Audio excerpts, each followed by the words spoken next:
Bonsoir, bienvenue à tous. Nous sommes le jeudi 27 octobre. Je vous donne les titres de votre journal avec le retour de François Trinduc à Montpellier. L'ouvreur du MHR a disputé la Coupe du Monde de rugby. Il a même été un des acteurs majeurs de la finale perdue par l'équipe de France face aux All Blacks. Nous l'entendrons dans ce journal.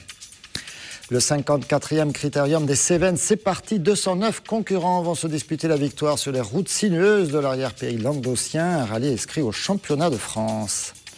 Les arènes de Las Ventas à Madrid ont offert quelques triomphes aux toreros français ces dernières années. Cette fois, ce sont les produits du Languedoc-Roussillon qui étaient à l'honneur.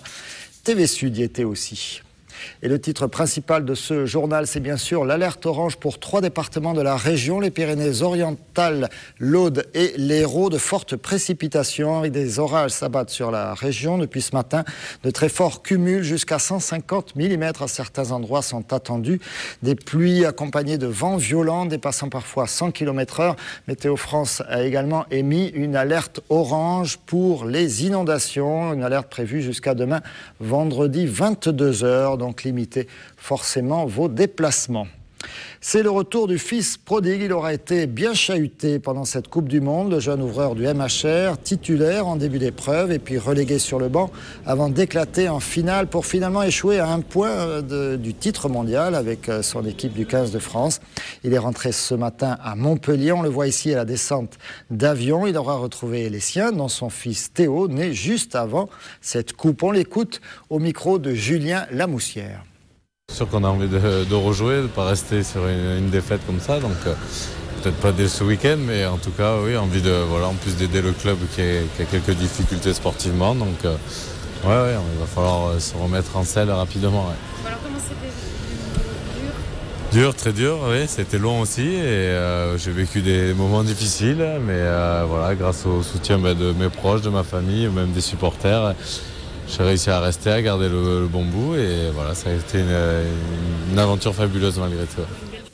Et cet après-midi, c'est Fulgence Ouedraogo qui était de retour à Montpellier. Lui, il aura un peu trop fait de banc. On jure qu'il aura faim de ballon à son retour à Montpellier.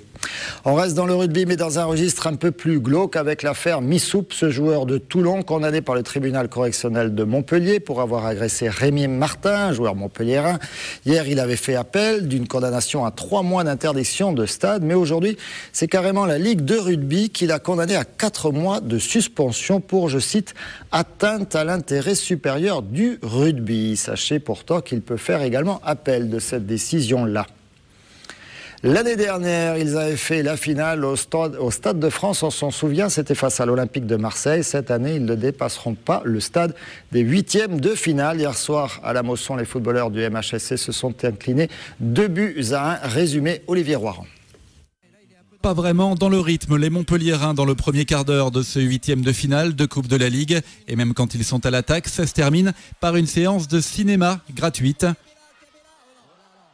De son côté, Lorient appuie des Bretons qui vont finir par trouver la solution à la 14e minute. Sur un ballon glissé au milieu de terrain par Cabella, récupération express et passe réflexe d'Autrey pour Emegara, qui n'a plus qu'à effacer Pionnier. Lorient ouvre le score à la Mosson. Mais les Montpelliérains vont se réveiller dans les dernières minutes de la première mi-temps. 2 charges coup sur coup, mais la finition laisse toujours à désirer. Et les choses vont se corser. 55e minute, Gary Bocali prend un sévère 2e carton jaune, synonyme d'expulsion pour cette faute sur Penalba. Mais le MHSC va relever la tête grâce à son buteur fétiche qui vient juste de rentrer. Olivier Giroud, avec la complicité de Romain Pitot, remet les pendules à l'heure. 1 partout, 65e minute. Tout est encore possible.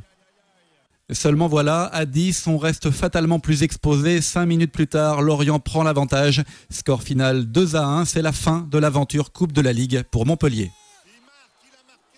C'est dommage, encore on se met des bâtons dans les roues tout seul, on finit à 10, on arrive à revenir au score à 10 contre 11 et après on prend encore un but en contre. C'est un peu dommage pour cette Coupe de la Ligue, mais on espère se reprendre très vite contre Nancy à domicile samedi et continuer notre course dans le haut du tableau et puis toujours coller de très près le Paris Saint-Germain. Voilà.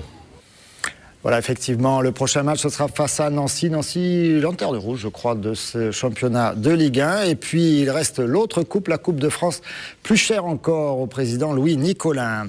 C'est passé, par contre, pour les handballeurs du MHB hier soir. Toujours la Coupe de la Ligue, les quarts de finale cette fois, c'était face à Tremblay.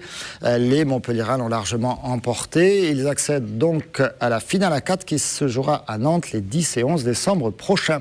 C'est passé aussi pour les volleyeurs sétois. L'Arago de 7 est allé l'emporter au tie-break 3-7-2 hier soir en Roumanie à Bucarest. Ils sont qualifiés pour le 3e tour de la Coupe d'Europe. Ça a coincé pour les basketteuses de Latte. Pas de miracle dans la ville de Jean-Paul II à Cracovie. Les Lattoises ont perdu face aux championnes de Pologne 66-58. C'était la 3e journée de l'Euroleague.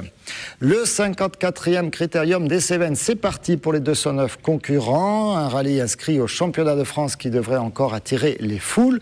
Présentation avec Olivier Brachard.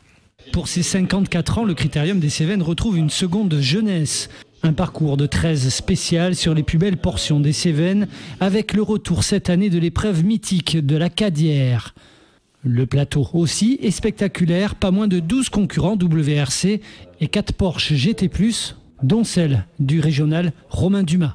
Je pense que les Cévennes ont la chance de retrouver le plateau d'antan, c'est-à-dire un des plus beaux plateaux du championnat de France, voire le plus beau.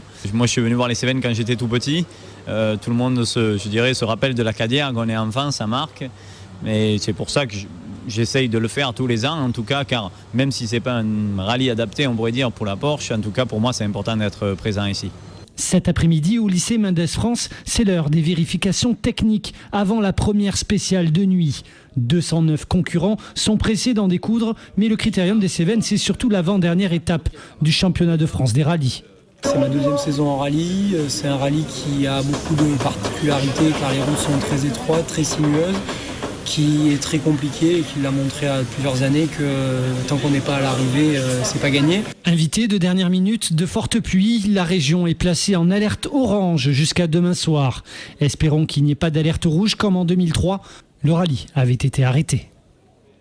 La semaine dernière, une délégation du Languedoc-Roussillon s'est rendue dans les mythiques arènes de Las Ventas à Madrid pour y vanter les produits régionaux, les produits sud de France et également la destination touristique. En ligne de mire, les 60 ans de la Feria de Nîmes, ce sera en mai prochain. Christophe Chez était de la délégation. C'est au cœur des arènes madrilènes de Las Ventas que plusieurs professionnels du tourisme gardois sont allés à la rencontre d'agences de voyage, de créateurs d'événementiels et de tour opérateurs espagnols pour vanter le territoire et les produits du Languedoc-Roussillon en vue du 60e anniversaire de la Feria de Nîmes en mai prochain. Un événement taurino-culturel rassemblant l'Espagne et la France et qui pourrait favoriser de nouvelles passerelles sur le tourisme de standing entre les deux pays.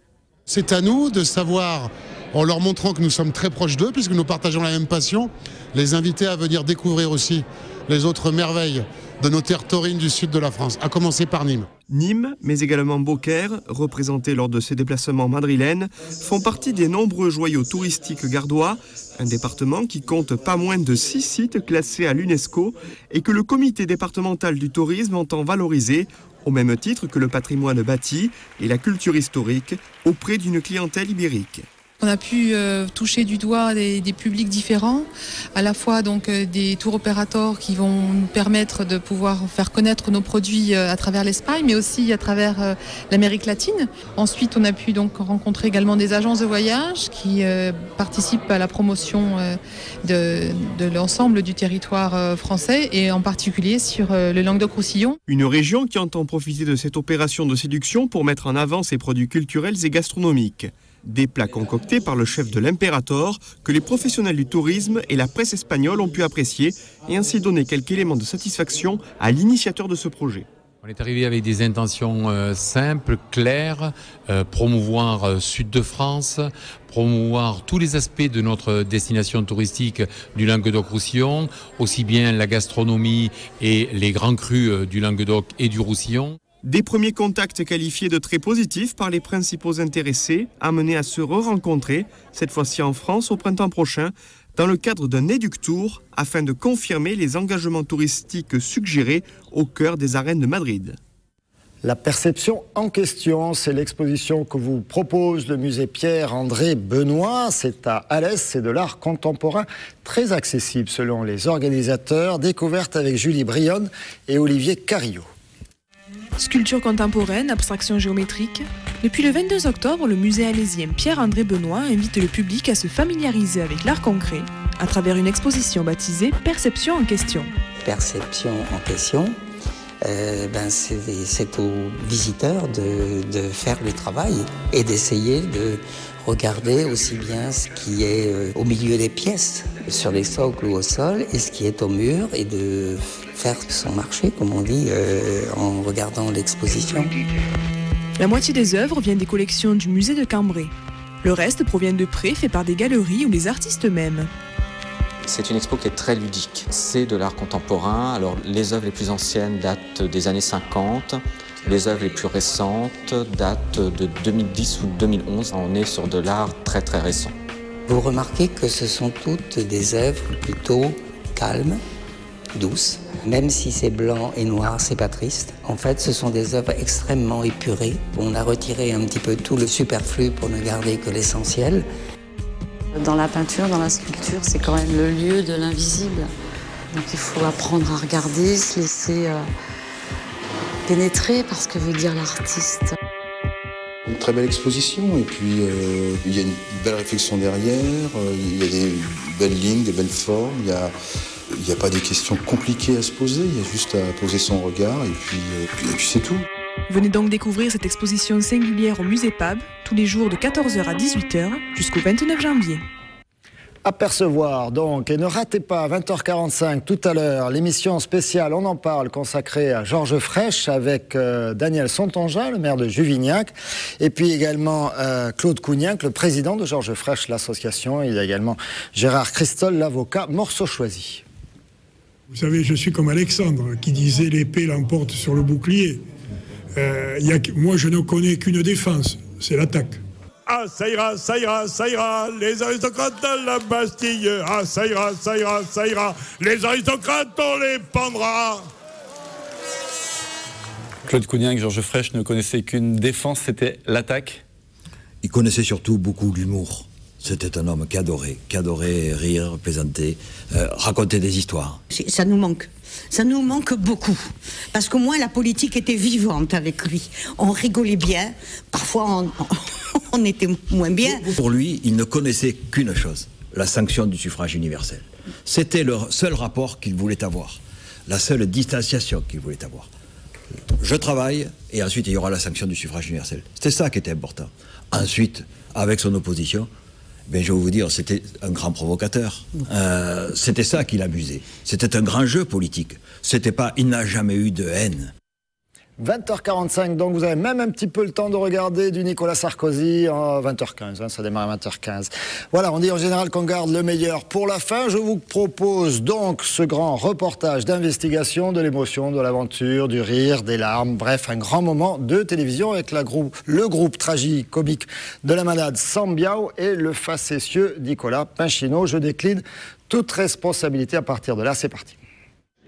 2 ans après la création de la Manade à Sambiao, nos gardiens, amateurs sans chevaux et sans taureaux, avaient décidé le week-end dernier d'aller à la ville. C'est en bus qu'ils se sont rendus aux Halles de Nîmes pour le traditionnel déjeuner des gardiens, sous le regard médusé et amusé des habitués. Vous avez été un peu surpris ce matin en venant aux Halles, j'imagine, en rencontrant la Manade Sambiao. Non, je les ai vus l'année dernière, ils étaient venus déjà. Il faut que les traditions durent, c'est pas un problème. Moi je sais pas. Ceux qui sont contents, mais ceux qui... Voilà. Hein, c'est comme les corridas. Ça met un peu d'animation. Voilà, exactement, c'est bien. Puis vinrent les choses sérieuses, la bandide avec les taureaux jaunes de la Manade. Sortie des Halles, traversée de la place de l'Horloge, petite gaze, je rappelle que la gaze c'est la traversée des cours d'eau avec le troupeau. Puis descente de la rue de la Spic, rue commerçante piétonne nîmoise très achalandée. La place du marché avec son crocodile et son palmier. Et voilà la Manade en formation qui déboule sur le boulevard Victor Hugo. À contresens et n'ayant pas pu faire fermer la route à la circulation, c'est par le trottoir que les joyeux drills remontent le boulevard.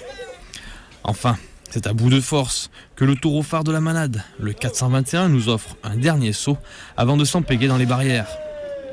J'avais jamais vécu cette situation-là. Bon, Bon, je pense que ceux qui l'ont vécu ont compris ce qu'il fallait faire. Cette mascarade, puisque c'est bien d'une blague qu'il s'agit, pourrait être une réalité si on devait mettre un terme aux traditions camarguaises.